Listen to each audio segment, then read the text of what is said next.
Really type just seems. It also has a lot of unfavorable matchup, like against Brit Air with early bombers, and also the self-damage deck there. And here we are, Spoos. It is game number 1 in this second series of the Cards 2022 World Championship. JKING7, the reigning, defending world champion, takes on Bamboo.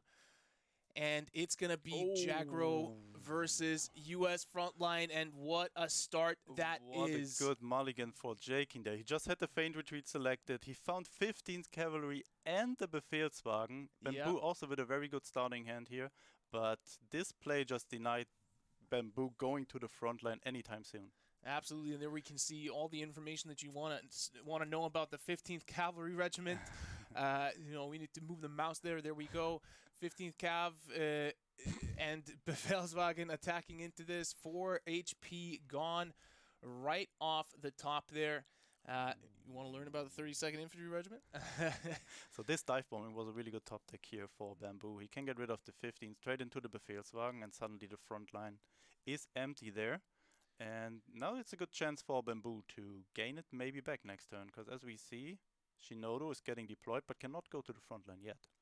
Yeah, 32nd Infantry Regiment and Panzer 35T waiting on the other side if Bamboo decides to put some damage across the field. The better play is 109th into 35T, because then it gets to 3 health. It can just trade out the Shinodo and giving Bamboo a good advantage here.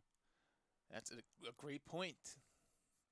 And my question is, would you trade out the Shinodo, or would you attack face? I mean, I guess given the amount of potential blitz units that could come out and leave the Shinodo alive, that it always makes sense to trade out the Shinodo. Yeah, also because you already received 4 damage there, and you don't have too many healing in the deck. I think he's playing 2 We Can Do It, that he also just needs to find and needs to invest 5 credits into it, where opponent can just flood the board with more units. So I think it's kind of a good play to just get rid of the Shinodo. Also knowing that you have the card advantage here, I think it's a good spot to just get rid of it and try to develop from there. All right, 5th Rangers coming out, trading back there, 4-2, 0 operating cost. 5th Rangers, a really powerful card, and it looks like JKING's just setting up to rip Feint Retreat immediately on curve next turn. Absolutely. His hand is quite garbage here. He could not, besides starting hand, there were not any good follow-up blitz units, so he can probably not stop Bamboo from going to the front line here, and I'm definitely sure we might see Feint Retreat next turn. I'm not sure if he wants to get the value of the Desperate Measures before that, but it kind of depends on the top deck, right? It also depends what Bamboo is doing. If he's going wide with 32nd now, we might see it. If not, we just might see the instant Feint Retreat here. Yeah, Bamboo opting for the Whirlwind, taking the front line, probably trading out one of those units. That means that, JKING can. Oh, actually, this is pretty wide. Yeah, kind of. You see the look on JKING's face, right? He can Desperate Measures here and use the Type 94 to take out the Whirlwind, and then push the Bicycle Regiment, or even the Arado, right? He wants to deal 1 face damage with the Type 94, I guess. And now he has a lot of cards in the front line. He has 3 units there. Yeah, and he also was quite credit efficient. He's only having 1 credit left, so he did not waste too much there. So definitely a good spot. And next turn he can just slam the Feint Retreat and still deal 3 damage if Bamboo is not dealing with these frontline units this turn. He can deal way more because of Type 93. Yeah, but then he cannot play Feint Retreat. I know. He lost 1 credit slot from the Desperate Measures, so. But he gave us a look when the Type 93 came off the top. He was like, this creates options. I'm not sure if he's wasting 4 credits here next turn, just and not playing Feint Retreat. It depends what Bamboo is doing. He still has a draw.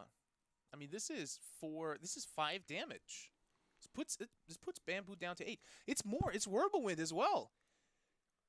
This is 8 damage. Look at his face. He looks pretty happy here about that top deck. Just giving him another blitz unit. He can still hold Feint Retreat back. It's 9 damage. 2, 4, 6, 9. Yeah, 9 damage. Of course, you take that. You take that for sure. This is way more value than just playing the Feint Retreat here. Especially when your opponent is having 3 units on his side, and it's very likely that he's going to the front line. Is he?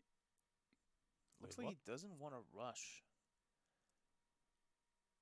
That's interesting. Ah, he's probably playing around we can do it here. Yeah. So if your opponent plays we can do it, he's healing back to 7 potentially. Yeah. Plus having a support line full of high HP units. And this is why JKING, as you said, he's not rushing it here. He has a lot of time. He has another bicycle regiment in the front line that has to take care of. And he can just slam the feint retreat next turn, and from there on the snowball begins. Yeah. He also has the feint retreat, and that's the big thing, right? You don't want to be looking for the feint retreat. So it makes sense. Also, Bamboo held the Flampanzer back the whole time because it was at this point his only option against the Signal Regiment, but now he's running out of option kind of, and he's forced to play it now. This is an interesting decision here from JKING. I mean, he can spend the credit to put the Type 93 into the front line, but he doesn't have to. So he's instead saying, will you allow me to keep this alive? I'm not going to give you a free trade on the Type 93 with the PIR.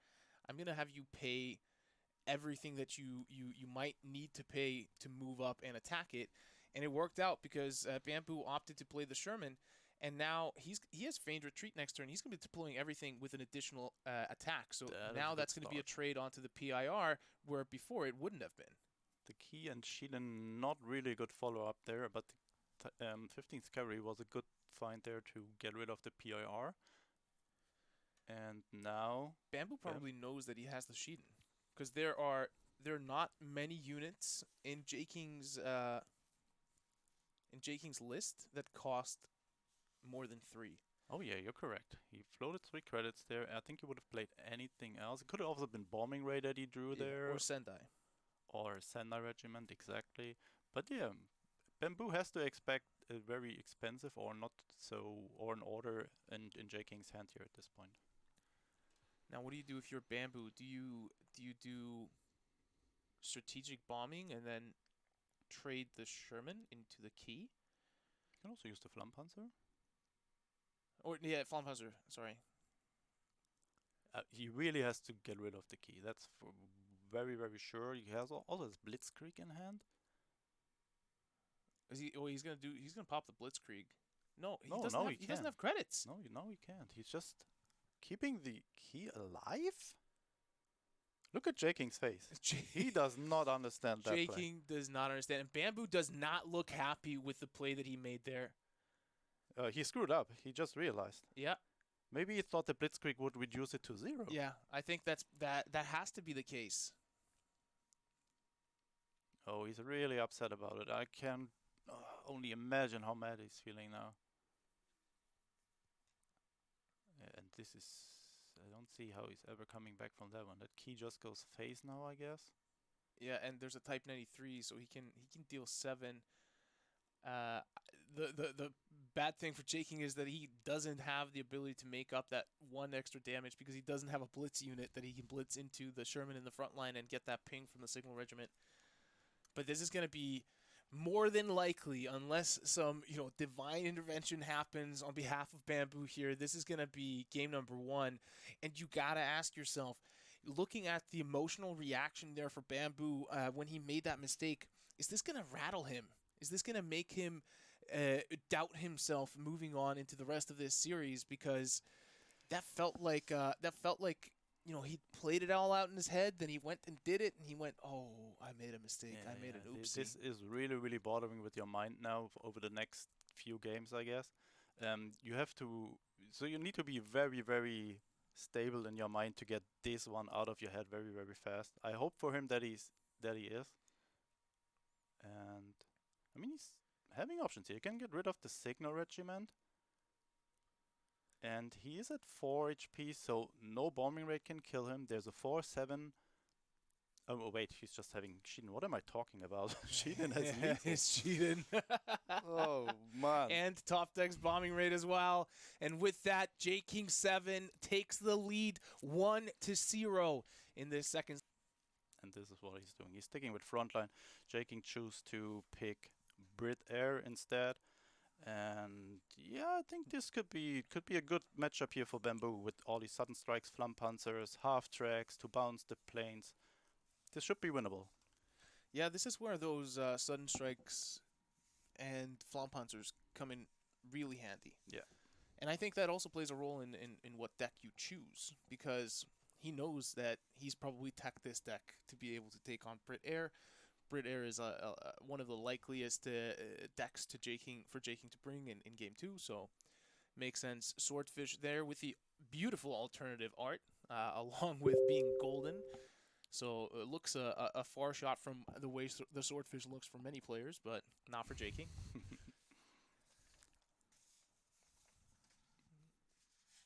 So unfortunately for Bamboo, he did not have a Flampanzer or Sunstrike in his starting hand. These 30 seconds are pretty weak against the Swordfish, and JKING just managed to find a second one together with 2 Gladiators. The only thing that is going for Bamboo here so far is that JKING is not having a close air support by now, but I'm pretty sure we'll see that one soon. Yeah, 2 Swordfish established for JKING. So what are you doing here with your Bamboo? That Skytrain is stopping the Swordfish from attacking HQ, but on the other hand, it's just having 0 attack, so it doesn't really provide anything to the board there or to get rid of the Swordfish.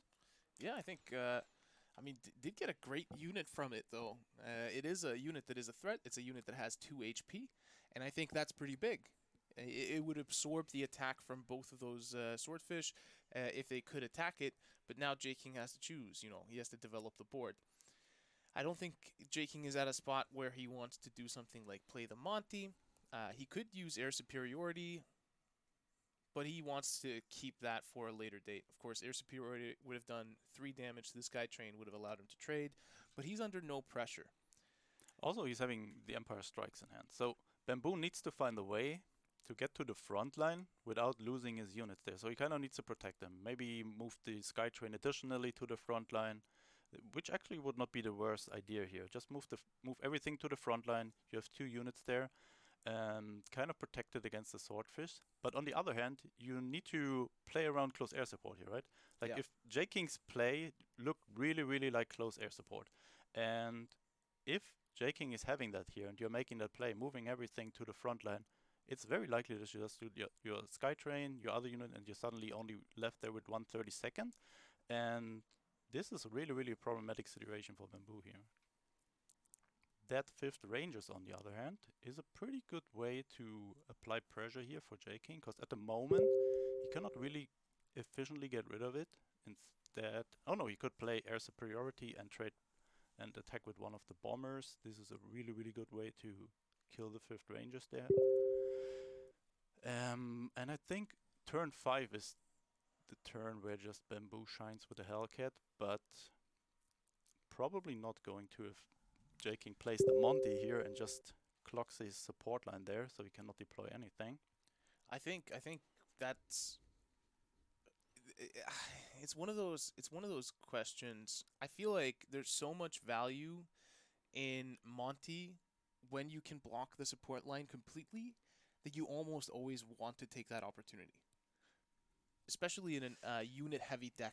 Yeah, like the risk with JKING's play is here now. If Bamboo is having we can do it, that could be a lot of value for Bamboo there. That would be plus 12 stats on his units, and makes it more likely when he moves them to the front line that they survive the bomber attacks there. Bamboo just has to float 5 credits. He has nothing, and oh my god, the shelling. Well, it's gonna open up 2 spots anyway, but it's still a complete denial of an entire turn. And he can shelling. Bamboo is more than likely gonna fill those 2 missing spots with additional units. Then he can Empire Strikes and he can clear everything again.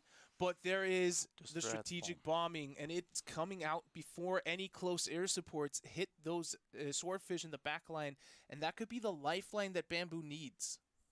He could just play the Hellcat now, get rid of the Gladiator to make space in the front line. He could also do, oh, it's actually also a good play. He could just play the half track to bounce the Gladiator back, to hit it with the strategic bombing next turn. And I think that is what we're going to see here. Bamboo not playing an additional unit because he gets another one out of the Skytrain, and he knows now that Monty is out, Shelling is out, so no more pin left in JKING's deck, at least no mass pin. So he can go a little bit wider here now. Although he knows there's still the Empire Strikes in JKING's deck, and we know that it's also in JKING's hand. He's just looking for the correct spot to just drop it off. So much value coming out of this Skytrain. Just blocking those attacks. Imagine how this game would have played if the Skytrain was not making it difficult for JKING to trade with the Swordfish into the backline. JKING would be steamrolling this game. Yeah. Skytrain made a big difference there this game so far. And yeah, it just left the battlefield right now from the Empire Strikes. And Bamboo just tracking all the mass removal, all the mass pin here. And yeah, there might be a chance that he can pop off soon actually. Like JKING's hand looks a little bit, yeah, not too strong at the moment. He's having one Gladiator. The Wellington could make a difference here. Also two air superiorities in hand. Not really that great against the Sherman, for example, but still a very good removal, very efficient. Yeah, we've seen earlier today, there are indeed 4 convoys being played in Brit Air. Unfortunately, Head found all of them at the same time. There's also Lend-Lease. There's plenty of draw in these decks. So JKING not really worried about running out of cards, but he could get into that situation if that top deck next turn or the convoy doesn't help him find additional draw. Then what he has on board could be just about all the stuff that he has access to for a while. Now it's going to cost 4 credits to get rid of the 3 health Gladiator in the front line, and that's going to require sacrificing a Hellcat, which is not ideal. One question, why is that Wellington at 5 attack? He played closer support. But isn't Wellington a 3/4? Did he play double close air support? No. Why am I so confused? That's a good question. What happened there? I'm not really sure, but at least we see that it's a 5/4, and Bamboo being at 10 health left, now only 3 health left on the HQ. There's Giving me the slight feeling here that JKING might take the 2-0 lead here. Hey, look at this. He's not... he's thinking, do I go to the front line or do I deal the 3 missing damage there? Or not 3 missing, or set my opponent to 3? He's thinking about playing around Bamboo having Hellcat. Yeah, definitely. And look at this. Sherman is the new convoy, it looks like. Yeah, like 4 Bamboo Shermans. just found all of his Shermans without getting Putting the pins to them. And that's what this series has felt like. Now we're getting the mirror matchup. We're in beautiful Washington there, and the lighter is on the table along with a cup of coffee. But who will take this one? Not a fantastic mulligan for Bamboo. You can see the reaction there. He knows it as well. Ooh. On the other hand, that is a fantastic mulligan. Not only finding the 32nd, also finding the Panzer 35T and the Greyhound. So this is going to be very difficult for Bamboo to ever get back from, because that Greyhound, just that 3 HP clogging the front line at any moment that JKING wants to do it. I almost feel like he should just play it and put it into the front line now.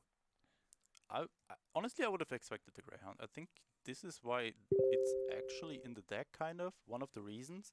And yeah, 3 health is very, very annoying for the opponent's deck, for Bamboo's deck to get rid of.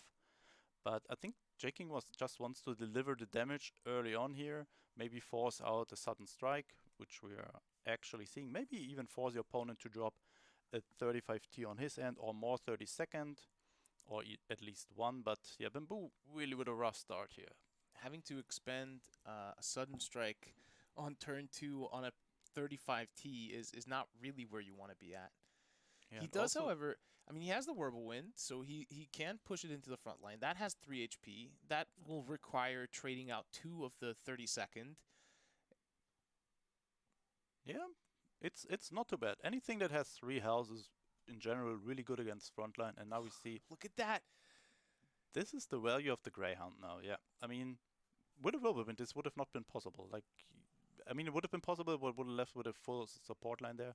And it kind of pays out there. Just having 1 additional body on the board that go to the front line. is just insane value. And all of that JKING is missing at this point is a German as a follow-up, but he's having the 5th Rangers, so he's in a pretty good spot here. And he can keep the Greyhound back if he were to find, or like he does, keep the Whirlwind back. If he finds a Blitzkrieg next turn, just being able to be like tank in the front line, Blitzkrieg, dealing damage. Yeah, it's a really scary situation here for your opponent. So Bamboo always has to take care of to remove as much units as possible from the front line, and he's pretty good at this at the moment. Yeah, I mean, I would say that's pretty huge for Bamboo, and I would almost call it a mistake from JKING not putting the Whirlwind into the front line with the 2 attack instead of the Greyhound with the 1 attack, right? You could have kept the